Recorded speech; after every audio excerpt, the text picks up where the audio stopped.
This video is sponsored by SPO Digital Marketing. It is trustable part-time job for all students, gents and ladies. Skip பண்ணாதீங்க. பெரிய தப்பு. தினம் 300 ரூபாய் சம்பாதிக்க அரிய வாய்ப்பு. இன்ஸ்டாகிராம், ஃபேஸ்புக் பயன்படுத்த தெரிந்தால் போதும் content post and content publishing மூலமா தினம் 300 ரூபாய் சம்பாதிக்கலாம். இந்த வேலை செய்ய 5 நிமிடம் போதும். Work training support, group communication support, all language customer live chat support, முக்கியமா சொந்தமா ஒரு பிசினஸ் ஸ்டார்ட் பண்ற அளவுக்கு உங்களால கற்றுக்கொள்ளவும் முடியும், சம்பாதிக்கவும் முடியும். இந்த வேலை வாய்ப்பு வழங்குவது 5 வருடத்திற்கு மேல ரன் ஆகிட்டு இருக்க நம்ம தமிழ்நாட்டு company school of business organisation private limited. மேலும் விவரங்களுக்கு டிஸ்கிரிப்ஷன்ல கொடுத்திருக்க நம்பருக்கு வாட்ஸ்அப் பண்ணுங்க. கைஸ், இன்றைக்கி வந்து ஒரு சிம்பிளிஃபை சம் தான் பார்க்க போகிறோம். 6x minus 3x equal to 27. இப்போ நம்ம எக்ஸ் வேல்யூ தான் வந்து இதில் கண்டுபிடிக்க போகிறோம். எப்படி கண்டுபிடிக்கலான்னு பார்க்கலாம்.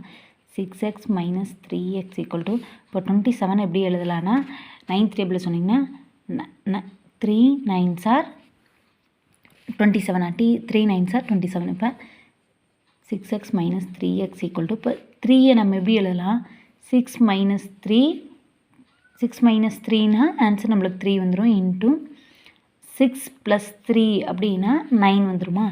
இப்போது இது என்ன ஃபார்மெட்டில் இருக்குதுன்னு பார்த்தீங்கன்னா a² மைனஸ் b². இது ஒரு ஃபார்முலா என்ன? a minus b into a plus b. இப்போ இது எப்படி இருக்குது? இப்போ இதுக்கு பதிலாக நம்ம இதை எப்படி எழுதுவோம்? 6 மைனஸ் 3x ஈக்குவல் டு இது எப்படி இருக்குது? இப்போ 6² மைனஸ் 3² இந்த ஃபார்மெட்டில் இருக்கா? நம்மளுக்கு இங்கே என்னென்ன இருக்குது? 6 6 3 3 கேன்சல். ஸோ எக்ஸ் வந்து என்ன இருக்குது? சேமாக இங்கே வந்து இது சேமாக இருக்கிறனால நம்மளுக்கு எக்ஸ் ஈக்குவல் டு 2ன்னு கிடச்சிருச்சு. இப்போ நம்ம கண்டுபிடிச்ச எக்ஸ் ஈக்குவல் டு 2 வந்து கரெக்டான இதில் வந்து சப்ஸ்டியூட் பண்ணி நம்ம பார்க்க போகிறோம். இப்போது 6x minus 3x equal to 27. இப்போ இதில் 2ன்னு சப்ஸ்டியூட் பண்ணோம்.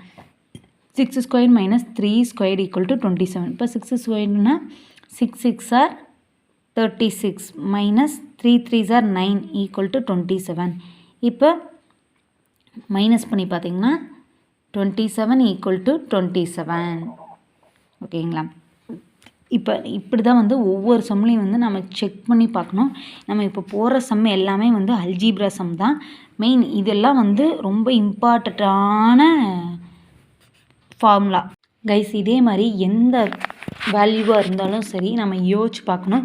இந்த இடத்த என்ன ஃபார்முலா மெத்தடில் வருது அப்படின்னு சொல்லி யோசிச்சு பார்த்து தான் போடணும். இந்த ஃபார்முலா எந்த ஸ்டாண்டர்டாக இருந்தாலும் சரி, நம்ம காலேஜே முடித்தாலும் சரி, எல்லா காலேஜ்லேயும் எல்லா மேக்ஸ் புக்லேயும் ஆஃப்டர் 8th மேலே கண்டிப்பாக இந்த ஃபார்முலா யூஸ் பண்ணாத ஒரு சம் கூட இருக்காமல் இருக்காது. எல்லாத்துலேயுமே இருக்கும். கண்டிப்பாக இது பாருங்கள். எல்லா ஃபார்முலாவுமே பின்னாடி நோட் புக்குக்கு பின்னாடி இப்படி அட்டையில் இந்த நோட்டோட அட்டையோ புக்கோட அட்டையோ இருந்துச்சுன்னா அதில் பின்னாடி நோட் பண்ணி அடிக்கடி எடுத்து பார்த்துக்கலாம். நம்ம திடீர்னு எக்ஸாம் போகிறோம்னா அதை எடுத்து ஒரு ரிவைஸ் பண்ணாமல் ஃபார்முலாக்கே மார்க் கொடுப்பாங்க. ஃபார்முலாக்கே 1 மார்க்கு அந்த மாதிரி கொடுப்பாங்க. Thank you friends. கண்டிப்பாக ஃபார்முலா நல்லா பார்த்துக்கோங்க.